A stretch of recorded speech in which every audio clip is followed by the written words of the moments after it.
신약 373쪽 야고보서 2장 26절 말씀 함께 보시겠습니다.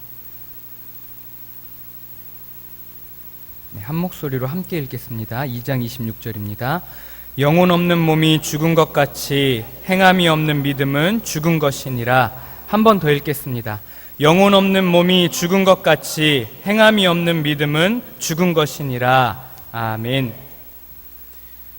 하박국 선지자는 하박국서 2장 4절에서 의인은 그의 믿음으로 말미암아 살리라 라고 말했습니다. 그리고 로마서 1장 17절은 믿음으로 믿음에 이르게 하나니 기록된 바 오직 의인은 믿음으로 말미암아 살리라 라고 말씀하고 있습니다. 잘 아시다시피 종교개혁자 마틴 루터는 이 말씀을 바탕으로 이신층의 교리, 곧 믿음으로 말미암아 의로워진다 라고 하는 이 이신층의 교리를 발견했습니다. 우리가 하나님 앞에서 의롭게 될 수 있는 것, 그래서 우리 하나님 앞에 우리가 설 수 있는 것, 그것은 우리의 어떤 특별한 공로가 있어서가 아니라 우리 주 예수 그리스도를 믿는 그 믿음으로 우리가 하나님 앞에 설 수 있게 된다는 것이죠. 당시까지만 해도 루터를 비롯한 교회의 사람들에게는 이 믿음이 없었습니다. 성경은 분명히 오직 의인은 믿음으로 말미암아 산다라고 말씀하고 있지만 이 말씀의 진정한 그 의미를 깨닫지 못하고 있었던 것입니다. 그래서 선행을 하고 고행을 하고 또 많은 헌금을 교회에 바치는 것을 통해서 하나님 앞에 의로워지고자 노력했습니다. 그런데 루터의 경우는 아무리 이런 일들을 많이 해도 마음에 평안이 찾아오지 않았습니다. 하나님 앞에서 내가 의롭다라고 하는 그 확신이 서지 않았습니다. 그는 수도사로 헌신한 후에 많은 고행을 하면서 수도 생활을 했습니다. 작은 담요와 작은 침대 하나만 갖고 그 추운 겨울을 지나기도 했습니다. 딱딱하게 굳은 그 빵만을 먹으면서 버티기도 했고 또 수많은 날을 금식을 하기도 했습니다. 자기 몸을 괴롭게 만들었던 것이죠. 그리고 또 성 베드로 성당을 방문했던 적이 있었는데 그때는 그 계단을 무릎으로 기어 올라가기도 했습니다. 그런 수많은 고행들을 통해서 하나님 앞에서 의로워지고자 그는 노력했던 것입니다. 그런데 이렇게 많은 고행과 그 어떠한 노력을 한다고 해도 그의 마음속에 평안이 찾아오지 않았습니다. 오히려 그렇게 고행을 하고 노력을 하면 할수록 더욱더 두려운 마음, 더욱더 괴로운 마음에 사로잡혔습니다. 왜냐하면 죄인을 벌하시는 하나님, 그 공의의 하나님이 더욱더 선명하게 그에게 다가왔기 때문입니다. 아무리 고행을 하고 아무리 노력을 해도 내 안에 있는 죄성, 하나님 앞에 설 수 없도록 만드는 그 죄성이 너무도 분명하게 다가왔기 때문에 그는 그 두려운 마음을 감출 수가 없었던 것입니다. 불교계의 거장인 성철 스님은 죽기 전에 딸에게 이런 편지를 보냈다고 합니다. 내 죄는 산보다 높고 바다보다 깊은데 내 어찌 감당하랴. 내가 80년 동안 포교한 것은 헛것이로다. 우리는 구원이 없다. 죄값을 해결할 자가 없기 때문이다. 딸 피리와 54년을 단절하고 살았는데 죽음 임종시에 찾게 되었다. 피리야, 내가 잘못했다. 내 인생을 잘못 선택했다. 나는 지옥에 간다. 이것이 바로 성철 스님이 자기 딸에게 남긴 글입니다. 이 글의 진위 여부는 확인되지는 않았습니다. 그러나 그가 불교계와 또 세상에 남긴 많은 글들을 살펴보았을 때 아마도 그가 쓴 글이라는 그런 의견이 이렇게 많은 사람들의 지지를 얻고 있습니다. 이 말에는 그의 독특한 신앙관이 들어있기 때문에 문자 그대로 해석하는 것에는 조금 무리가 있습니다. 그러나 그 요지는 파악할 수 있습니다. 자신이 그동안 가르친 그 모든 것들을 통해서는 죄값을 해결할 수 없으니 결과적으로 구원 또한 받을 수 없다라고 하는 것이 이 글의 요지입니다. 정말 그가 고승이긴 한 것 같습니다.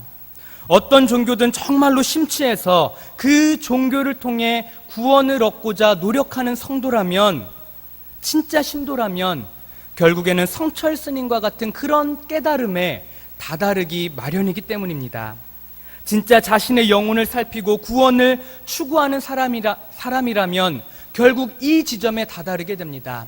아무리 노력하고 고행을 하고 수행을 해도 내 안에 있는 이 죄성을, 내 안 깊숙한 곳에서부터 나오는 이 죄를 어찌할 수 없구나 라고 하는 이 한탄에, 이 절망에 빠지게 되는 것입니다.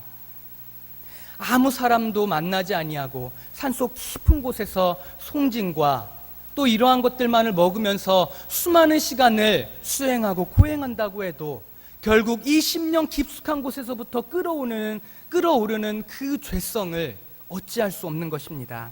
그것이 바로 인간의 본질인 것입니다. 루터도 고민하고 고뇌했습니다. 아무리 고행을 하고 교회에서 가르쳐주는 수많은 방식으로 수행을 했지만 이 속에 있는 죄, 하나님 앞에 결코 설 수 없게 만드는 이 죄 문제를 그는 해결할 수 없었기 때문입니다.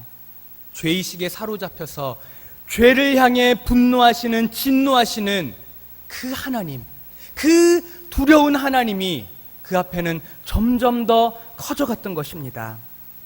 루터는 어찌할 수 없는 두려움에 사로잡혔습니다. 그래서 더욱더 고뇌하고 괴로워했습니다. 루터는 그럴 때 하나님의 말씀을 붙잡고 고뇌하고 괴로워했습니다. 그럴 때 하나님께서 루터에게 이 이신칭의 교리를 깨닫게 해주셨습니다. 의인은 믿음으로 말미암아 사는 것이다.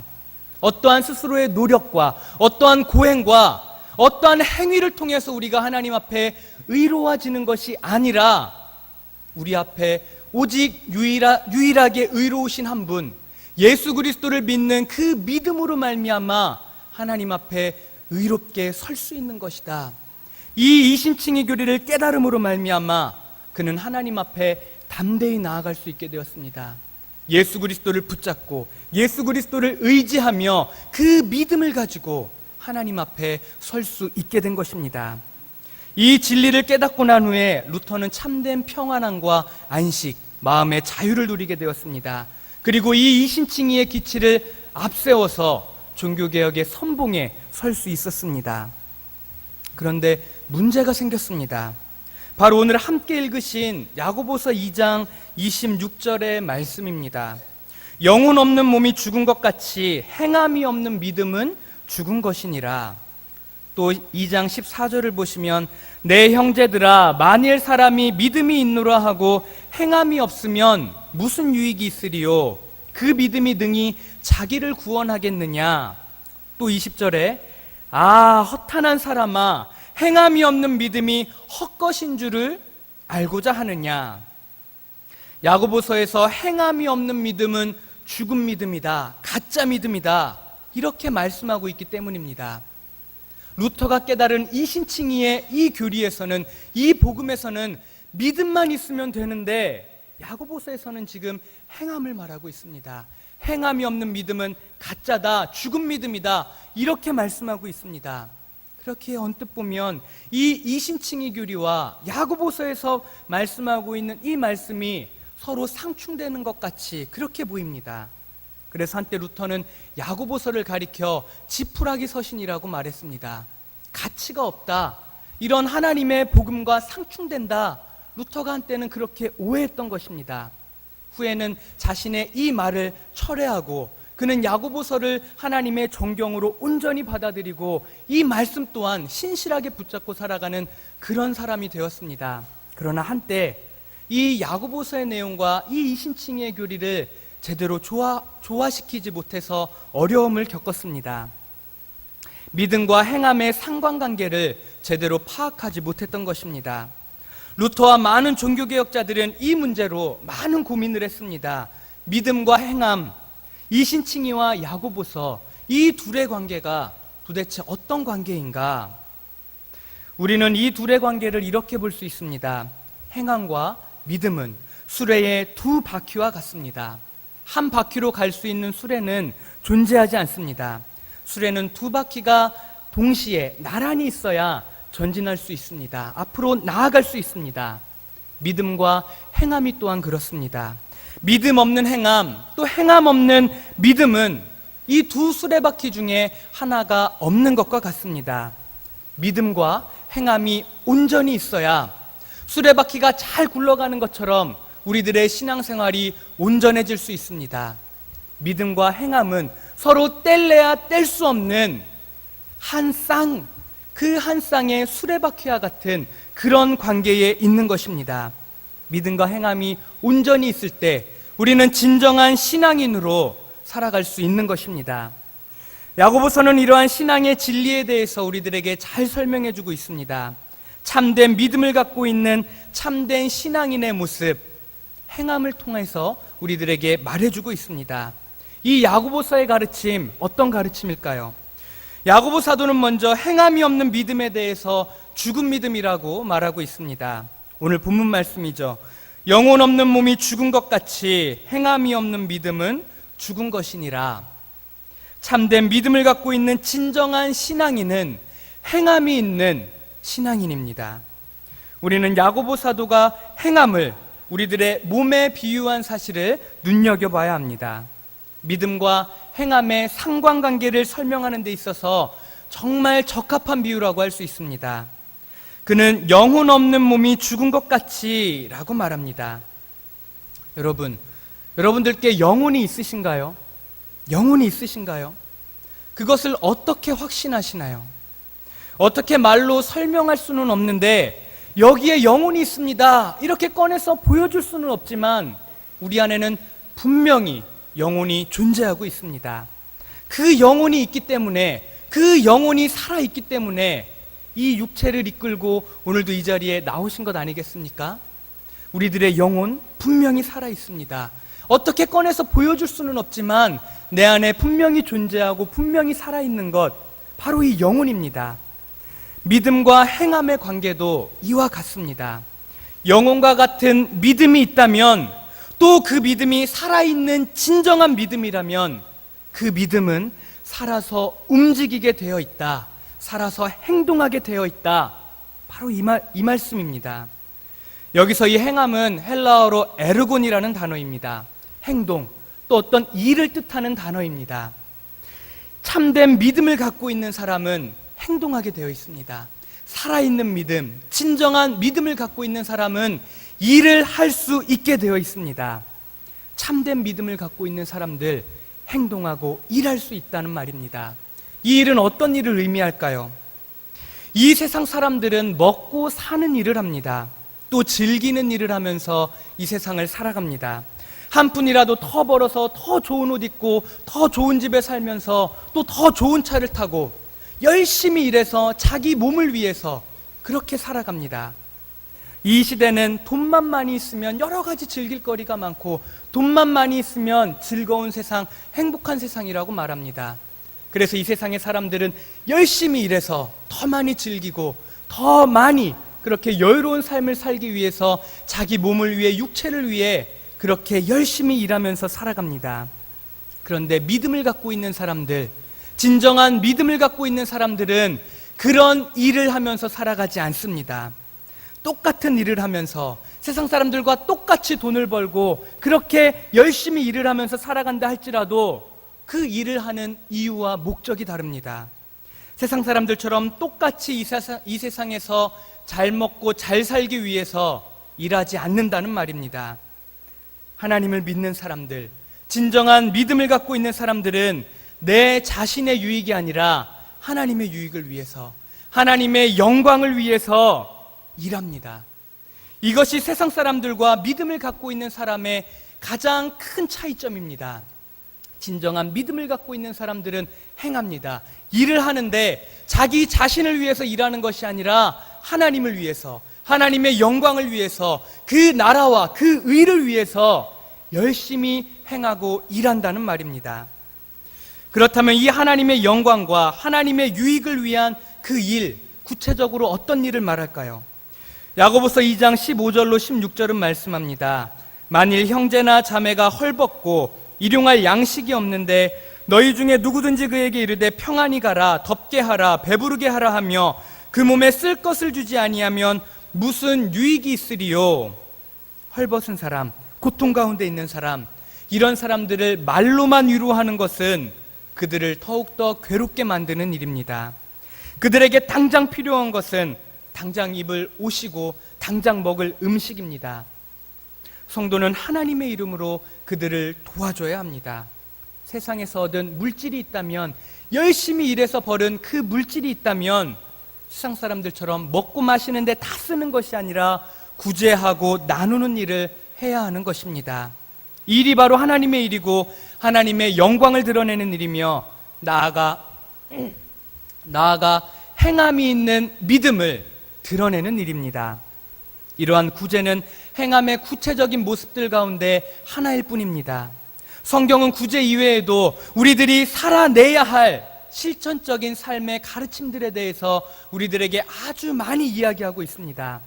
우리는 이 가르침들을 한 귀로 듣고 한 귀로 흘려보내는 것이 아니라 이 가르침들을 듣고 그 가르침대로 살아내야 합니다. 이것이 바로 진정한 믿음을 갖고 있는 사람들이 신앙생활하는 모습입니다. 하나님의 말씀을 들은 대로 행하는 것, 이것이 바로 참된 믿음을 갖고 있는 성도가 이 세상을 살아가는 방법인 것입니다. 행함으로 자신의 믿음을 증명하시는 저와 성도님들 되시기 바랍니다. 이어서 야고보 사도는 믿음과 행함은 절대 분리될 수 없다는 사실을 아브라함과 또 기생 라합을 예로 들어서 설명하고 있습니다. 아브라함은 행함으로 자신의 믿음을 증명한 대표적인 사람입니다. 하나님께서는 그에게 아들 이삭을 제물로 바치라고 명령하십니다. 그가 100세에 얻은 너무나도 귀한 아들입니다. 정말 눈에 넣어도 아프지 않을 만큼 정말로 귀한 그런 아들입니다. 그런데 그 아들을 하나님께서는 바치라고 하십니다. 그것도 그냥 바치는 것이 아니라 번제로 잡아 바치라고 명령하십니다. 이 명령을 들었을 때 아브라함의 마음이 어떠했을까요? 정말 감히 상상할 수도 없는 그런 고통과 괴로움이 그에게 있었을 것이라고 생각합니다. 그러나 그는 그러한 것들을 전혀 내색하지 아니하고 하나님의 명령에 순종합니다. 아브라함은 일찍 일어나서 길을 떠납니다. 아들을 앞세우고 아들과 함께 길을 떠납니다. 그리고 하나님께서 명령하신 산에 이르러 그곳에 번제단을 쌓고 아들을 잡아 죽이려고 합니다. 만약 하나님께서 막지 않으셨다면 정말로 그는 자신이 100세에 얻은 그 귀한 아들을 죽였을 것입니다. 죽여서 하나님께 바쳤을 것입니다. 자, 아브라함의 이 행동을 야고보 사도는 이렇게 평가합니다. 22절에 내가 보거니와 믿음이 그의 행함과 함께 일하고 행함으로 믿음이 온전하게 되었느니라. 아브라함이 하나님을 향해 갖고 있었던 믿음이 아들을 제물로 바치는 이 행위를 통해서 드러났다는 말씀입니다. 온전해졌다는 말씀입니다. 그러면 그가 갖고 있었던 이 믿음은 과연 어떠한 믿음일까요? 그 믿음은 약속의 성취로 주신 아들 이삭, 하나님의 언약의 말씀의 그 언약의 증거로서 주신 이 아들 이삭을 하나님께서 절대 죽이지 아니하실 것이다 라고 하는 그 믿음이 아브라함에게는 있었습니다. 창세기 22장 6절에서 아브라함은 종들을 떼어놓고 이 아들 이삭과 함께 산을 올라가면서 이렇게 말합니다. 내가 아이와 함께 저기 가서 예배하고 우리가 너희에게로 돌아오리라 라고 이야기합니다. 여기서 뭐라고 말합니까? 우리가 돌아오리라 라고 아브라함이 말하고 있습니다. 우리는 이 표현을 눈여겨보아야 합니다. 만약 이 아이를 정말 산에서 죽이고 돌아올 것이라고 생각했다면 아브라함은 우리라는 표현을 사용할 수 없었을 것입니다. 아브라함과 함께 아들 이삭과 함께 자기가 돌아올 것이라고 그는 믿었던 것입니다. 그렇기 때문에 그는 종들에게 우리가 돌아오리라 이렇게 말하고 있는 것입니다. 그는 하나님을 믿었습니다. 이방신들처럼 자식을 제물로 받지 아니하시는 그 하나님을 믿었습니다. 언약의 성취로서 그 증거로서 주신 아들 이삭을 하나님께서 절대 죽이지 아니하실 것이다 라고 그는 믿었습니다. 더욱이 약속의 말씀을 따라 주신 이 아들, 혹 하나님께서 죽이신다 하더라도 하나님께서 다시 살려주실 것이라고 그는 믿었습니다. 히브리서 11장 19절은 말씀합니다. 그가 하나님이 능히 이삭을 죽은 자 가운데서 다시 살리실 줄로 생각한지라. 아멘. 아브라함에게는 이 믿음이 있었던 것입니다. 하나님께서 절대 내 아들 이삭을 죽이지 아니하실 것이다. 혹 하나님께서 이 아들을 죽이신다 할지라도 우리 하나님께서는 내 아들 이삭을 반드시 살려주실 것이다 라는 그 믿음이 있었기 때문에 이 아브라함은 아들을 번제단에 제물로 바치는 이 행함, 이 행위를 할 수 있었던 것입니다. 행함의 문제는 믿음의 문제입니다. 믿음이 있는 사람이 행할 수 있습니다. 믿음이 없는 사람은 결단코 행할 수 없습니다. 우리는 행함을 통해 내가 갖고 있는 믿음, 하나님을 향한 온전한 믿음을 드러낼 수 있게 됩니다. 이어서 기생 라합에 대해서도 설명합니다.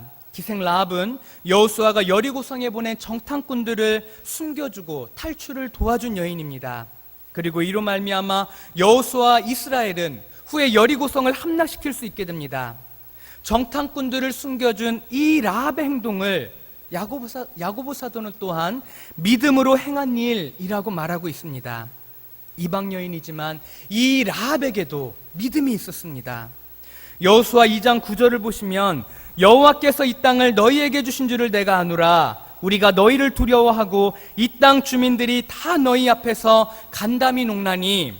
또 11절을 보시면 우리가 듣자 곧 마음이 녹았고 너희로 말미암아 사람이 정신을 잃었나니 너희의 하나님 여호와는 위로는 하늘에서도 아래로는 땅에서도 하나님이시니라. 아멘. 라합의 신앙 고백입니다. 상천하지의 신은 오직 여호와 하나님밖에 없다. 그리고 여호와 하나님께서 너희들에게 이 가나안 땅, 이 여리고성을 주신 줄을 내가 안다. 내가 믿는다. 그러니 이 땅은 너희들의 것이다. 라합은 이 사실을 믿었습니다. 하나님께서 가나안 땅을 이스라엘 백성들에게 주신 이 사실, 상천하지의 신은 여호와 하나님밖에 없다는 이 사실을 라합은 믿고 있었던 것입니다. 이 사실을 믿었기 때문에, 이 믿음이 있었기 때문에 그는 정탐꾼들을 숨겨줄 수 있었습니다. 가나안 땅의 이방인이었지만, 기생이었지만 그는 하나님을 믿고 있었습니다. 그리고 그 믿음을 가지고 정탐꾼들을 숨겨주고 이 이스라엘의 가나안 땅 정복에 큰 공로를 세우는 그런 여인이 될 수 있었던 것입니다. 이 라합이 정탐꾼들을 숨겨준 행동, 이것은 바로 믿음의 행동이었습니다. 믿음의 결과가, 믿음의 행위가 이렇게 나타난 것입니다. 아브라함과 라합 이 이외에도 믿음으로 행하는 수많은 사람들의 모습이 우리 성경에는 기록되어 있습니다. 그리고 우리들이 기억해야 할 것은 이러한 믿음의 결단 뒤에는 말할 수 없는 우리 하나님의 복이 있다는 사실입니다. 아브라함이 받은 복, 그는 믿음의 조상이 되었습니다. 모든 믿는 자들을 우리가 아브라함의 자손이라고 말하지 않습니까? 우리는 영적으로 아브라함의 자손입니다. 이 얼마나 엄청난 복입니까? 그는 믿음을 통해서 믿음의 조상이 되었습니다. 또 라합은 어떠한 복을 받았나요? 마태복음 1장 5절은 말씀합니다. 살몬은 라합에게서 보아스를 낳고, 이 보아스는 잘 아시는 대로 다윗의 증조 할아버지입니다. 라합은 메시아 족보에 이름을 올린 것입니다. 이방인이면서 더군다나 기생임에도 불구하고 그는 메시아 족보에 이름을 올리는 정말로 말할 수 없는 이 큰 복을 받았습니다. 믿음으로 하나님 앞에서 행하는 행동, 믿음으로 하나님 앞에서 행하는 이 행동에는 이렇게 큰 복이 따라오게 됩니다. 믿음으로 하나님 앞에서 결단하는 이 모든 헌신과 봉사와 수고와 모든 일들을 우리 하나님께서는 기억해 주시고 하나님께서는 복을 허락해 주십니다. 그 어떠한 것도 헛되지 않습니다. 하나님께서 반드시 갚아주십니다. 단 믿음으로 결단하고 행할 때에만입니다. 우리가 하나님 앞에서 진정한 믿음을 가지고 그 믿음을 가지고 결단하고 행한다면 하나님께서는 그러한 우리들의 행위에 하나님의 은혜와 복으로 보응해 주실 것입니다. 그렇게 우리는 믿음의 행동을 끝까지 멈추어서는 안 됩니다. 하나님께서 우리들의 행동을 보고 계십니다. 믿음으로 하는 행동을 계수하고 계십니다. 그리고 우리들에게 한량없는 하나님의 은혜와 복으로 이 땅에서뿐만 아니라 영원한 하나님 나라에서 갚아주실 것입니다. 이처럼 믿음과 행동은 결코 분리될 수 없고 또 분리되어서도 안 됩니다. 믿음과 행동이 함께 있을 때 비로소 참된 믿음이 되기 때문입니다. 우리 안에 진짜 믿음이 있다면 우리는 생명을 다해서 그 믿고 있는 바를 행할 수 있습니다. 행함이 있는 참된 믿음을 소유하시기 바랍니다. 우리가 진정으로 주님을 사랑하고 믿는다면 주님의 말씀을 듣고 그대로 행하기를 힘써야 합니다. 주님을 믿고 사랑한다고 말하면서 그분의 말씀을 행하지 않는다면 그야말로 어불성설일 것입니다. 하나님을 사랑한다고 말하면서 주님을 믿는다고 말하면서 그분의 말씀을 등한시하고 그 말씀대로 행하지 않는다면 그것이 어찌 하나님을 믿고 하나님을 사랑한다는 사람의 모습이 될 수 있겠습니까? 진정한 믿음을 갖고 있는 사람이라면 행함으로 그 믿음을 증명해야 합니다. 자기가 믿고 있는 바대로 살아내는 신앙인이 절실한 요즘입니다. 많은 세상 사람들이 한국교회를 향해서 입만 살았다, 말만 잘한다 이렇게 말하고 있습니다. 그런데 정말 안타까운 것은 그런 그들을 향해서 아니다라고 말할 수 없는 이 현실이 더욱더 안타까울 뿐입니다. 성도는 행해야 합니다. 자신이 믿고 있는 바대로 행해야 합니다. 그 성도가 참된 믿음을 갖고 있는 진짜 성도입니다. 예수님께서도 그 열매로 그 나무를 안다고 말씀하시지 않으셨습니까? 참된 믿음은 행함으로 증명됩니다. 말씀을 듣고 깨달은 만큼, 교훈을 받은 만큼 실천하고 순종하시는, 그래서 행동하는 참된 믿음을 소유하시는 저와 우리 모든 성도님들 되시기 바랍니다. 아멘. 기도하시겠습니다. 아버지 하나님, 우리들에게 참된 믿음을 주시기를 간절히 소망합니다. 참된 믿음은 입술로만 고백하는 믿음이 아니라, 입술로만 말하는 믿음이 아니라 행동하는 믿음입니다. 우리가 행동하게 하여 주시옵소서. 하나님의 말씀을 듣고 깨달은 바대로 우리들의 생명을 다해서 하나님의 말씀을 듣고 지키고 순종하며 행하는 참된 믿음의 소유자 모두 될 수 있도록 아버지 우리를 붙잡아 주시고 인도하여 주시옵소서. 감사드리며 예수 그리스도 이름으로 기도